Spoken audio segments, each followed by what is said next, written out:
Bonjour et bienvenue dans cette vidéo. Je vais vous présenter mon portfolio. Cette présentation va se dérouler en 5 vidéos. Dans cette vidéo, je vais vous présenter les compétences que j'ai développées grâce à mes expériences personnelles. Puis une vidéo pour chaque compétence acquise au sein de ma formation en sciences et génie des matériaux. Soit une vidéo pour la compétence d'élaboration des matériaux, une pour la compétence de mise en forme, une pour celle d'éco-conception et enfin une pour celle de caractérisation. Du coup, premièrement, revenons à mon profil. J'ai effectué un test de personnalité type MBTI qui permet du coup de déterminer certains traits de personnalité de quelqu'un. Ce test, il est divisé en 4 catégories contenant chacune 2 lettres. Du coup, lorsque j'ai fait ce test, j'ai obtenu un résultat de ISTJ, c'est-à-dire I pour introverti, c'est quelqu'un de calme, réfléchi, réservé. S pour sensation, quelqu'un qui est dans le détail, qui est procédurier, qui est rigoureux. T, c'est pour penser, c'est quelqu'un de logique, de critique et d'analytique. Et enfin J pour le jugement, c'est quelqu'un qui planifie, qui tire des conclusions de ses expériences et qui est méthodique.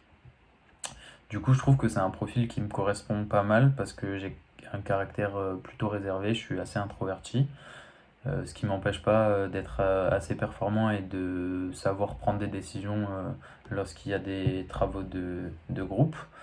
J'aime prendre mon temps, réfléchir, analyser les détails et les situations. Je suis assez rigoureux dans mon organisation et dans mon travail. Et je sais me remettre en question quand quelque chose ne marche pas ou qu'il y a un quelconque problème. J'ai aussi du coup beaucoup joué au handball, notamment à un haut niveau, en moins de 18 national. Cette expérience, du coup, ça m'a permis de développer pas mal mon esprit d'équipe, ma rigueur de travail, toujours être au top de mon niveau, que ce soit mentalement ou physiquement. Et du coup, ça m'a aussi apporté une grande exigence envers moi-même.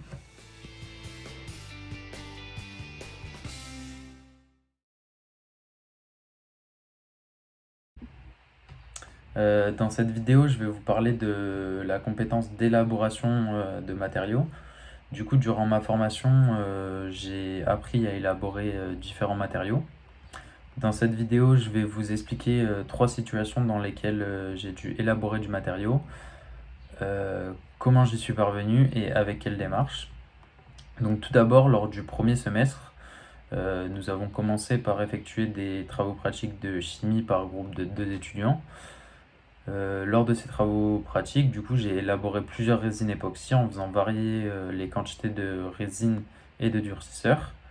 La démarche derrière cette manipulation, c'était d'étudier du coup l'impact des quantités de matière sur la cinétique de réticulation de la résine époxy. J'ai donc élaboré différentes résines que j'ai placées sur une machine qui permet du coup de capter la résistance de la résine à l'aide d'un petit pendule immergé dans cette résine. Et du coup, ce petit pendule, après, il est relié à un capteur de force. Du coup, lorsque la résine n'est pas du tout réticulée, le capteur ne capte quasiment pas de force.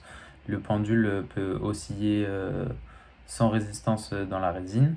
Et plus la réaction avance, plus le pendule a du mal à osciller dans la résine et plus le capteur capte de la force jusqu'à ce que le pendule s'arrête totalement d'osciller puisqu'il est figé du coup dans la résine réticulée. J'ai fait ce test du coup pour 3 différentes quantités de matière, puis j'ai comparé les résultats et j'ai donc remarqué que plus la quantité du coup de matière euh, était importante, plus la réaction était rapide et du coup plus la réaction était exothermique, vu que en fait lorsque la résine réticule, c'est une réaction exothermique, donc elle libère de l'énergie, et plus le réseau tridimensionnel commence à se former, plus cette énergie reste bloquée à l'intérieur du matériau, et du coup ce qui augmente la température du matériau et qui augmente la réaction de réticulation de notre matériau du coup. Ensuite, j'ai aussi du coup appris à suivre des protocoles pour élaborer des matériaux. Donc, durant différents travaux pratiques de chimie ou lors d'une situation d'apprentissage évaluée, du coup en fin de semestre, ou durant laquelle j'ai dû suivre avec précision un protocole en totale autonomie. Euh, durant cette situation d'apprentissage évaluée, j'ai dû choisir le bon matériel nécessaire pour faire ma polymérisation de mon monomère d'acrylamide. Et du coup, à la fin de ma réaction de polymérisation, j'ai dû traiter les déchets que j'avais produits dans les différentes étapes de ma polymérisation, dans les différentes poubelles chimiques présentes dans notre atelier. Donc il y avait la poubelle des acides organiques, la poubelle des bases et la poubelle des solvants. Et du coup, j'ai dû trier tous mes déchets dans ces poubelles. Ensuite, j'ai aussi élaboré des plaques de composite en fibre de verre et en résine époxy. Du coup, lors du semestre 2, euh, on a eu des travaux pratiques de composite durant lesquels on a réalisé de la stratification et de l'infusion de plaques composites par groupe de 3 étudiants.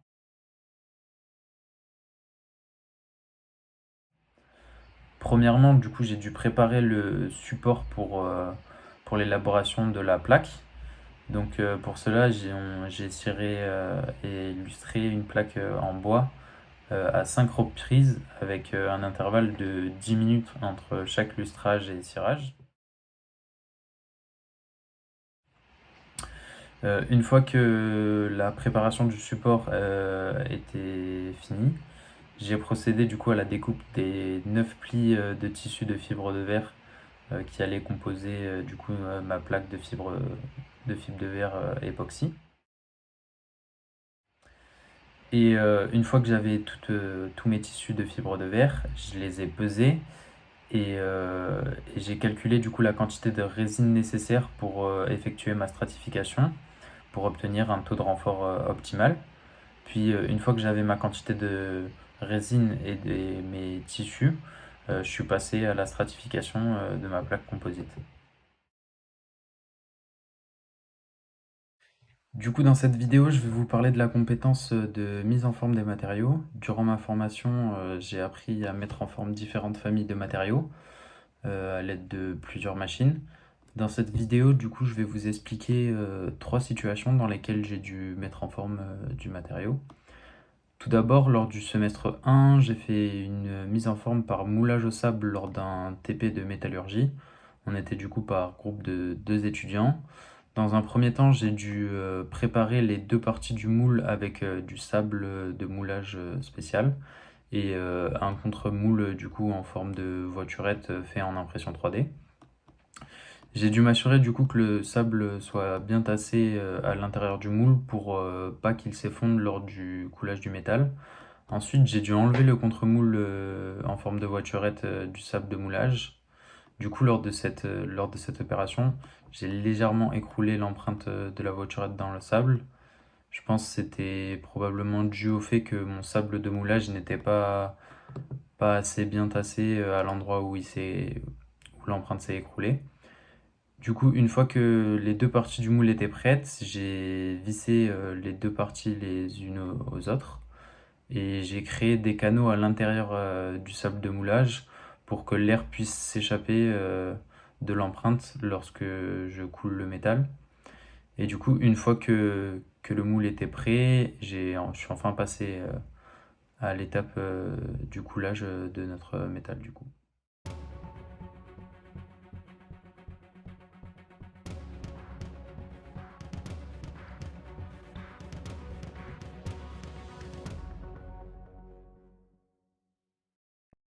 Après, à la fin du semestre 2, on a eu une situation d'apprentissage évalué où j'ai dû créer un protocole d'utilisation d'une machine de mise en forme et former un élève à son utilisation. Du coup, j'avais la scie à ruban métal. Et lors de cette situation d'apprentissage évaluée, j'ai créé un protocole du coup en vidéo d'utilisation de la machine J'ai fait du coup un premier point sur les équipements de protection individuelle à porter lors de l'utilisation de cette machine. Ensuite, j'ai donné les différents matériaux qu'il était possible d'usiner à l'aide de cette machine. Puis j'ai expliqué comment la machine fonctionnait et comment l'utiliser en toute sécurité, de son allumage jusqu'à la découpe finale.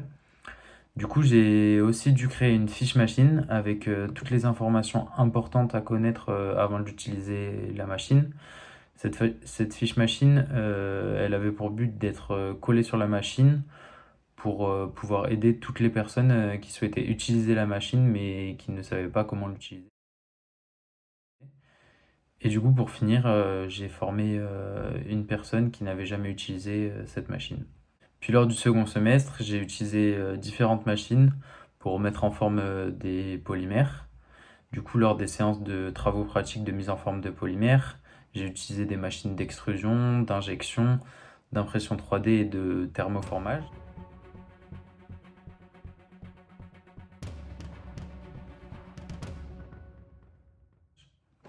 J'ai donc dû suivre le protocole d'utilisation des machines et me renseigner dans des livres spécialisés sur les polymères pour connaître les différents paramètres et températures de pression auxquelles je devais régler la machine pour mettre en forme les matériaux.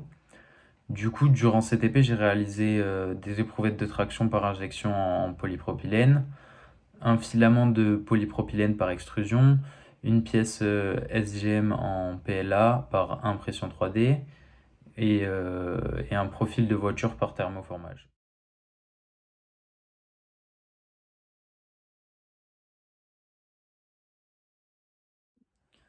Dans cette vidéo, je vais vous parler de la compétence d'éco-conception.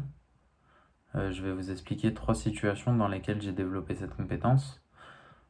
Durant toute l'année, du coup, déjà, j'ai suivi des cours de dessin industriel durant lesquels j'ai appris à faire des dessins sur feuille ou des dessins sur le logiciel de dessin industriel, en l'occurrence SolidWorks. Ces cours de dessin industriel, ils m'ont permis d'apprendre toutes les bases et tous les codes nécessaires pour comprendre et réaliser des dessins industriels, que ce soit sur feuille ou sur logiciel de dessin industriel. Du coup, lors du premier semestre, j'ai appris à faire des pièces assez simples et assez rapides.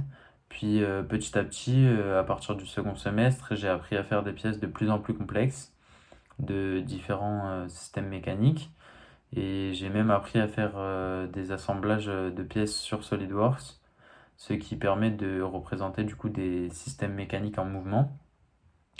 Après, par la suite, lors du semestre 2, j'ai dû réaliser un prototype de nichoir durant une situation d'apprentissage évalué.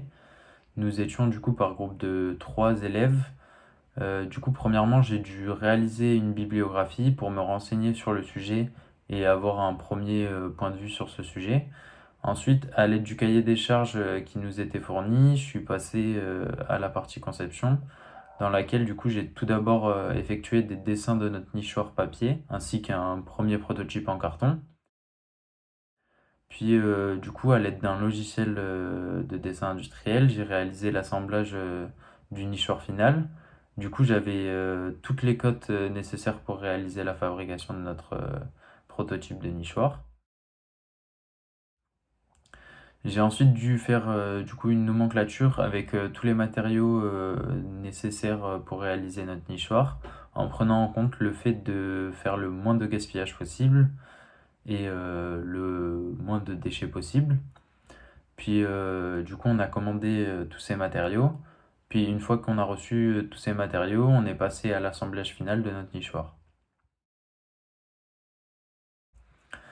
Du coup, d'une situation d'apprentissage évaluée lors du premier semestre, j'ai aussi dû analyser le cycle de vie d'une pièce d'une scie sauteuse low cost. Du coup, pour cela, j'ai dû premièrement trouver les traces de mise en œuvre sur la pièce pour pouvoir remonter du coup à la mise en œuvre de la pièce et connaître du coup l'empreinte carbone de cette mise en œuvre. Ensuite, j'ai fait des tests pour connaître le matériau utilisé pour faire la pièce. Une fois du coup ces informations connues, j'ai fait des recherches sur le site Bilan GES pour pouvoir donner un bilan carbone de la fabrication de cette pièce. Dans cette vidéo, je vais vous parler de la compétence de caractérisation. Du coup, durant ma formation, j'ai pu utiliser différentes machines de caractérisation. Dans cette vidéo, je vais vous expliquer 3 situations dans lesquelles j'ai dû caractériser des matériaux du coup. Premièrement, durant une situation d'apprentissage évaluée lors du premier semestre, j'ai dû caractériser 3 matériaux de 3 familles de matériaux différents pour savoir lequel de ces 3 matériaux correspondait le mieux pour la fabrication d'un casque militaire. Donc tout d'abord, j'ai choisi un polymère, le polycarbonate, un métal, l'aluminium, et un matériau composite, le carbone époxy. Une fois que j'ai choisi ces 3 matériaux, je suis passé à leur caractérisation. J'ai choisi de caractériser du coup en premier la masse volumique à l'aide de la pesée hydrostatique. Ensuite, j'ai mesuré leur dureté à l'aide d'un duromètre Shore, puis leur transition de phase grâce à un appareil d'ATD-ATG, et j'ai fini par leur résistance en traction. Du coup, une fois tous ces tests de caractérisation effectués, j'ai réalisé un graphique représentant la résistance en traction en fonction de la densité pour savoir lequel de ces matériaux était le plus approprié pour la fabrication du casque. Et du coup, à la suite de ce graphique, je me suis rendu compte que c'était le carbone époxy qui avait le meilleur rapport entre traction et densité. Et cependant, je pense qu'il faudrait caractériser d'autres matériaux pour être sûr de faire un bon choix. Moi, je pense notamment à un composite à base de fibre d'aramide qui semble parfait pour créer un casque. Ensuite, lors du semestre 2, j'ai aussi eu des séances de travaux pratiques de métallurgie. Du coup, durant ces séances, on effectuait différentes trempes, notamment à l'eau et à l'huile sur des aciers. Et du coup, une fois que ces différents traitements étaient effectués, je suis passé à l'emboutissage et au polissage des échantillons pour pouvoir les observer ensuite au microscope optique. Et du coup, j'ai comparé les images obtenues pour l'acier ayant subi une trempe à l'eau, donc une trempe plutôt rapide, et l'acier ayant subi une trempe à l'huile, donc qui est une trempe moins rapide. Pour la première trempe à l'eau, on observe du coup une structure martensitique avec beaucoup de martensite, alors que pour le deuxième échantillon qui a subi une trempe à l'huile, on observe une structure bénitique. Et du coup, cette différence de structure, elle est aussi observée lors des tests de microdureté que j'ai effectués par la suite. En effet, notre échantillon numéro 1 avait une dureté bien supérieure à la dureté de l'échantillon numéro 2. Or, la martensite est bien plus dure que la bénite. Du coup, lors du second semestre, on a aussi eu des cours de caractérisation. Et durant ces cours, j'ai appris à choisir du coup quel capteur utiliser suivant le matériau à caractériser. J'ai aussi appris à monter du coup le matériel pour effectuer des essais de traction ou de flexion ou de choc multiaxial. Du coup, durant ces travaux pratiques de caractérisation, j'ai dû suivre les normes des différentes méthodes de caractérisation, comme la flexion, le choc multiaxial ou la traction. Et ces normes m'ont permis du coup d'obtenir des courbes de résultats exploitables pour en tirer du coup les caractéristiques du matériau. Du coup, ces courbes m'ont aussi permis dans certains cas de valider ou non l'essai. Par exemple, lors d'un test de choc multiaxial, suivant l'allure de la courbe, on peut savoir du coup si le capteur rebondit ou non. On peut du coup aussi observer le comportement de rupture de notre matériau et on peut donc en déduire s'il s'agit d'un matériau fragile ou s'il s'agit d'un matériau ductile.